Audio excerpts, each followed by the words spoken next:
Assalamualaikum warahmatullahi wabarakatuh. Perkenalkan saya Farapita Angkasa dari kelas Besuana Absen 10. Di sini saya bertugas untuk mempresentasikan hasil kerja kelompok kami, yaitu PowerPoint yang sudah dikerjakan oleh teman-teman sebelumnya. Oke, kita masuk langsung ke pembahasan yang pertama, yaitu mengenai sejarah Kerajaan Pajajaran. Kerajaan Pajajaran merupakan kerajaan bercorak Hindu di Jawa Barat yang beribukota di Pakuan, yang sekarang menjadi Bogor. Pada masa jayanya, kerajaan yang berdiri pada tahun 923 Masehi ini adalah kerajaan yang kuat. Menurut Prasasti Sang Hyang Tapak, sosok yang mendirikan kerajaan Pajajaran tidak lain adalah Sri Jaya Bupati. Ia mendirikan kerajaan ini pada 923 Masehi di Pakuan, Pajajaran. Saat itu, kerajaan ini belum resmi dinamai sebagai kerajaan Pajajaran. Oke, kita lanjut ke pembahasan mengenai raja-raja yang pernah memerintah di kerajaan Pajajaran. Di situ terdapat foto mengenai Raja Prabu Siliwangi atau yang bernama asli Sri Baduga Maharaja. Raja-raja yang pernah memerintah pada kerajaan Pajajaran di antara lainnya yaitu yang pertama, yaitu Sri Baduga Maharaja alias Prabu Siliwangi yang memerintah dari tahun 1482 sampai 1521 Masehi yang memerintah di Pakuan. Kemudian ada Surawisesa yang melanjutkan Prabu Siliwangi pada 1521 sampai 1535 yang memerintah juga di Papua. Selanjutnya dilanjutkan oleh Ratu Dewata yang memerintah pada tahun 1535 sampai 1543 Masehi yang memerintah juga di Papua. Selanjutnya dilanjutkan oleh Ratu Sakti yang memerintah pada 1543 sampai 1551 Masehi yang memerintah juga di Pakuan. Selanjutnya dilanjutkan oleh Ratu Nila Kendran yang memerintah pada 1551 sampai 1567, meninggalkan Pakuan karena serangan Hasanuddin dan Maulana Yusuf. Hasanuddin dan Maulana Yusuf juga sebenarnya membuat kerajaan Pajajaran mulai runtuh, yang akan dibahas pada slide berikutnya. Yang terakhir nih ada Raga Mulya yang memerintah pada 1567 sampai akhirnya berhenti pada 1579 Masehi yang memerintah di Pandeglang. Pandeglang sekarang dikenal sebagai Banten ya. Oke, kita lanjut ke pembahasan berikutnya. Oke, pembahasan yang sekarang yaitu mengenai masa kejayaan kerajaan Pajajaran.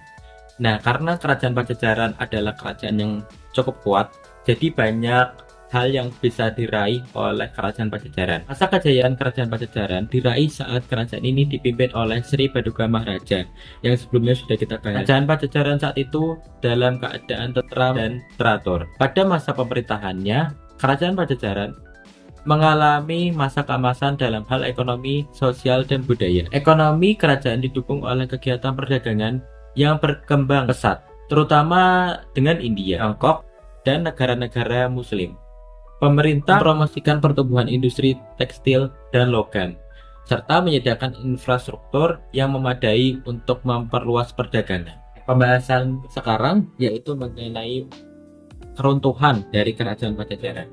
Meskipun kerajaan ini bisa dibilang sangat kuat, kerajaan ini mau tidak mau harus runtuh. Kerajaan Pajajaran runtuh pada 1579 ketika Maulana Yusuf dari Kesultanan Banten membawa singgasana kerajaan dari Pakuan ke Banten. Tindakan ini dilakukan untuk mencegah adanya raja baru di Pajajaran yang menandai berakhirnya kerajaan tersebut. Singgasana tersebut dipindahkan ke Surosowan, Banten sebagai simbol runtuhnya Pajajaran. Setelah itu, para pengikut dan punggawa kerajaan yang masih tersisa meninggalkan Pakuan dan menetap di daerah Kabupaten Lebak, Banten.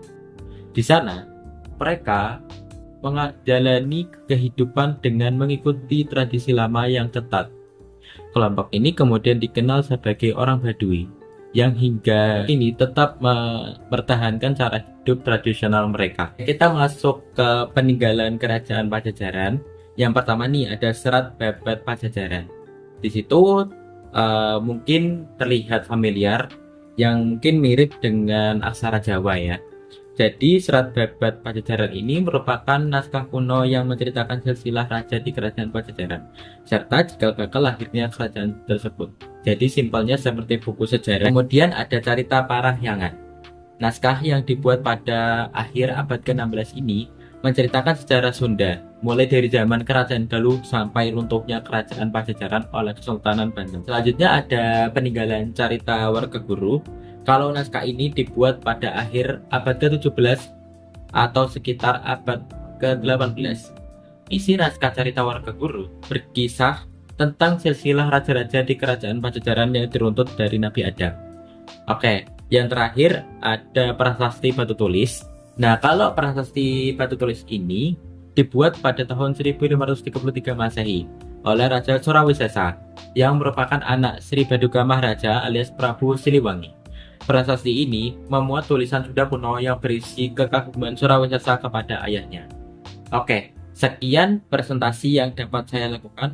Mohon maaf jika terdapat kata-kata yang kurang berkenan, saya mohon maaf sebesar-besarnya. Terima kasih telah menyimak presentasi kali ini. Semoga bisa bermanfaat untuk semua. Wassalamualaikum warahmatullahi wabarakatuh.